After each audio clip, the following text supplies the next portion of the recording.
when it comes crashing down and it hurts inside. I gotta win the match, I've got too much pride. If you want me to lose, you picked a political fight. I gotta go over tonight, I can't look at the lights. I'm a backstage politician. Fight for the benefit of only one man. I'm a backstage politician. Fight for what's right, then cheat on my wife.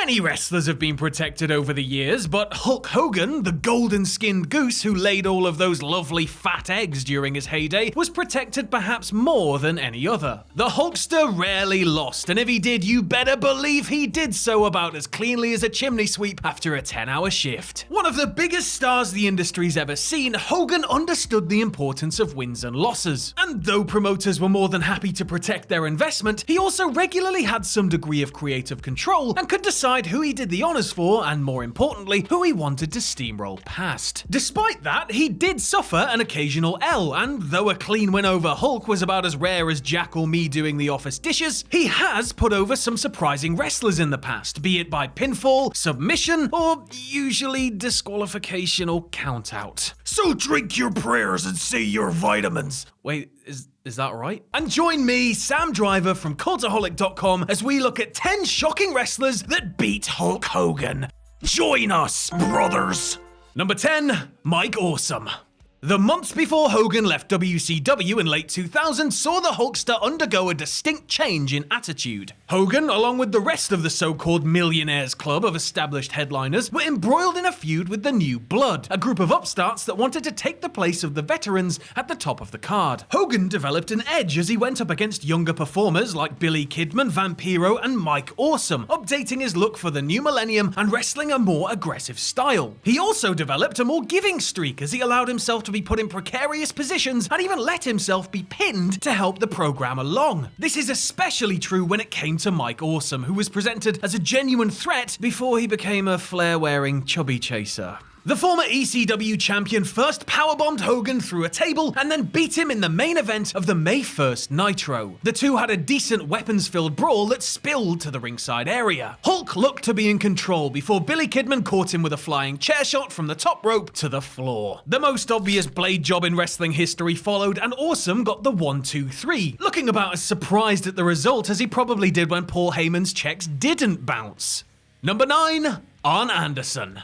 Arn Anderson was a respected worker, particularly among those in the business, and he enjoyed his fair share of success as a member of the Four Horsemen. Technically skilled and reliable as rainfall, Arn could almost always be counted on for a good match. But he wasn't exactly a star in the same sense that his longtime friend and stablemate Ric Flair was, for example. You could see the Nature Boy getting the W over Hogan, although I'm not sure he ever did, but the Enforcer? Well, you better believe it happened, baby, and in the main event of the February 12th, 1996 episode of Nitro, no less. Hogan and longtime friend / rival Macho Man Randy Savage were beefing with the Horsemen at the time, and the night after the Super Brawl pay-per-view and Flair beating Savage for the WCW title, Hogan met Anderson. Miss Elizabeth had turned heel during the aforementioned title change, and she was at ringside supporting Arn, along with Slick Rick and Woman. The match was the basic Hogan offering, with Double A getting his head pounded in until those pesky dames on the outside used the combined forces of baby powder and a high-heeled shoe to subject the Hulkster to a rare loss.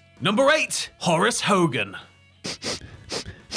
What's that I can smell? Is it the sweet, sweet stench of nepotism? The signing of Hulk's nephew Horace Hogan was rather transparently something done to keep Hulk happy. He'd had a decent-ish run in Japan, but besides that, he'd never enjoyed success anywhere else, and to be blunt, didn't have the talent, ability, or name recognition aside from being a member of the Hogan clan to be put into top positions. Not that that stopped WCW, of course, as Horace was instrumental in helping Hogan get his win back over the Ultimate Warrior and was then inducted as a member of the NWO. Uncle and nephew were united against the New Blood in the spring of 2000 when Eric Bischoff placed Horace in a triple threat match with Hulk and Billy Kidman. That match was basically just the Hulkster smashing the Cruiserweight about until the Filthy Animals ran in and Horace turned on his kin, hitting him lightly with a chair and covering him for the pinfall victory. Turns out that Bischoff had offered Horace the services of Kidman's girlfriend, Tori Wilson, in exchange for the double cross. Oh, the good old days, eh? When women were currency and having the surname Hogan guaranteed you hundreds of thousands of dollars to do little more than stand around looking bald.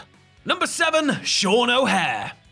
Shawn OShea seemed like a can't-miss prospect when he re-emerged on SmackDown in early 2003. Previously stuck in a so-so tag team with fellow WCW powerplant graduate Mark Jindrak, OShea came back solo with a new and improved look and character. The devil's advocate who convinced his co-workers to indulge in their sins was certainly intriguing, and OShea had the size and youth that the company covets so strongly. He then lost the gimmick and was awkwardly paired with Roddy Piper. With Hot Rod as his manager though, OShea was at least involved in top storylines and found himself tangling with Mr. America. And Mr. America was, of course, our favourite Orange Goblin in red, white and blue. The SmackDown main event was essentially a backdrop for the whole Hogan, Vince, Piper, Gowan drama that was playing out at the time, with the stipulation that if OShea won, Mr. America would need to take an in-ring lie detector test, while if Hogan won, Piper would be fired. It was basic and it was quick, and in the end, OShea prevailed. He, of course, didn't get a pin or a submission, but rather won by countout, after Terrible Terry left the ring to confront Vince, who was having Gowan arrested. Take 'em any way you can, I've always said. Not that the victory did much for OShea's long-term booking. Number 6, Kurt Angle. Hogan's 2002 WWE comeback saw him go from leader of the tamer than a lamb on Prozac NWO to the conquering hero fueled by the nostalgia of a million Hulkamaniacs. Trading in the black and white for the red and yellow once more, Hogan parlayed his resurgence in popularity into an undisputed title run and was, for a while, the most featured act on the show. Before long, however, the rose-colored glasses lost their pink tint, and rather than being booked on top, Hogan slid down the card and was used to help the other rising stars instead. That meant tagging up with the likes of Edge or otherwise putting over WWE's future crop of main eventers. One of the more shocking losses that Hogan incurred during this era was to Kurt Angle at King of the Ring. Now don't get me wrong, the Olympic gold medalist is one of the best to ever lace up a pair of boots and was on his way to being a Grand Slam winner. But he had still only been in the business for barely a couple of years at this point, and Hogan never tapped out. But surprisingly, he did on this night, doing the favors by crying uncle right in the middle of the ring. Number 5, Vampiro. Just 3 weeks after doing the JOB for Mike Awesome and 1 week after doing the same for Horace, Hogan was back at it again, losing to another member of the New Blood. The beneficiary this time was Vampiro, who was once a major star in Mexico and looking to climb the ladder in WCW. At the time, he was engaged in a dispute with Sting, which would end when Vamp set the Stinger on fire and threw him from the top of an arena. Of course it did. On an unrelated note, I hear the cocaine in Atlanta is primo grade stuff. En route to the infamous Human Torch match, Vampiro met Hogan on the May 22nd, 2000 episode of Nitro. Like the Mike Awesome match before it, their contest was a meandering brawl that was dominated by the Hulkster, who looked like he could win the match at any moment. Then, the human banana peel that is Billy Kidman walked in to trip Hogan up. Well, not literally of course, it was more of the old blowtorch to the head, a classic that fell the Millionaire's Clubman and allowed Vampiro to be draped over him for the win. Fair play to Hogan for doing 3 jobs within the same month, but also don't ever wear that sleeveless FUNB vest again, please. Number 4, Earthquake. If you were a monster in the WWE in the 80s or early 90s, odds are you were going to get matched up with Hogan at some point. The formula of the Hulkster vanquishing a larger foe was tried and tested and usually led to big business, especially when the match was toured on the house show circuit. The foe in question could spend the rest of his career bouncing around from here to there and never really achieving much sustained success. But they would be able to pay for a house with the money that they made during their run with the Immortal One. The likes of Big Boss Man, One Man Gang and Yokozuna likely didn't care about staring at the ceiling night after night when those checks came in the mail. Earthquake was another big man who had an extended run with Hogan, and while Quake would typically eat a big boot and a big leg, he did manage to get a few wins against his rival. All of those wins were of course by countout, and the majority took place when the cameras weren't rolling, but one of them, a match from Madison Square Garden on November 24th, 1990, made air. Hulk was unable to answer the count when Dino Bravo ran in, shocking those in the world's most famous arena. He even took a beating in the post-match, with the heels eventually being run off by Tugboat. Number 3, Jacques Cruzo. If Jacques Cruzo had went one-on-one with Hogan in any other setting, odds are that he eats a leg drop and goes backstage to take a shower after about 6 minutes. But on April 11th, 1997, the former Mountie met the Hulkster in Montreal, a place where the established rules of wrestling tend to fly out of the window. Cruzo was not only a wrestler for WCW at the time, he was also a promoter and major star in his French-Canadian home market, where the Rougeau family name had weight. So whenever there was a non-televised event in Montreal, Jacques would inevitably be featured in the main event, often against the promotion's champion. His planned win over then WWE champion Diesel was famously shut down in 1995, leading to a bit of backstage argy-bargy, but old Thunderlips seemingly had no problem looking at the lights for the hometown hero. Incredibly, Hollywood was the WCW champion at the time, although the match was obviously non-title. And while it was non-televised, bootleg copies have surfaced for years. They show a standard but heated match that Hogan could have won with any number of leg drops, only to get cocky and fall victim to a small package, just like he would many years later with the release of his sex tape. Number 2, The Genius.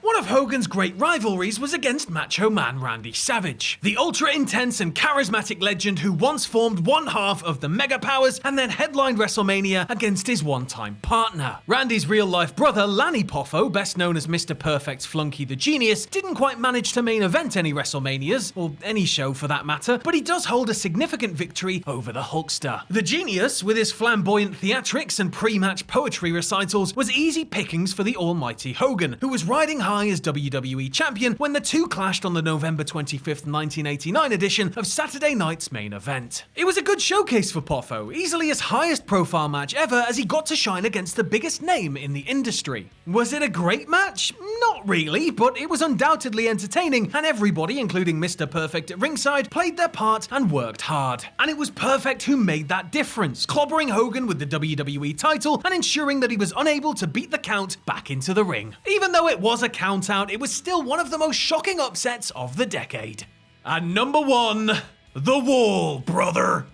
Do you remember latter-day WCW mid-carder The Wall? Oh, you do you? So you're a liar as well as a wrestling historian, huh? The Wall is one of those oft-forgotten faces of the Monday Night Wars, someone who came from out of nowhere, enjoyed a decent amount of mid-level success, and then pretty much vanished once WCW folded. His most memorable WCW moment was the hilarious scene where Hogan managed to spot him on top of a building that was situated about 3 miles away from the ring. Let that be a message to any would-be hitmen out there. Anyway, that ridiculous exchange aside, that's The Wall, brother, led to a match later in the evening once he'd presumably commandeered a helicopter to get down from his high vantage point. Once again, it was the type of wandering brawl that Hogan was specializing in at this point, with The Wall, who sort of looked like right to center era Bull Buchanan now I think about it, getting his licks in before setting up a table with the intention of chokeslamming the red and yellow menace through it. That ended up backfiring when Vampiro ran in and attacked The Wall, giving the big man a win via disqualification, before Vamp and Hulk then teamed up to put him through a table instead. Oh, the sweet irony. It's like Shakespeare on steroids, isn't it?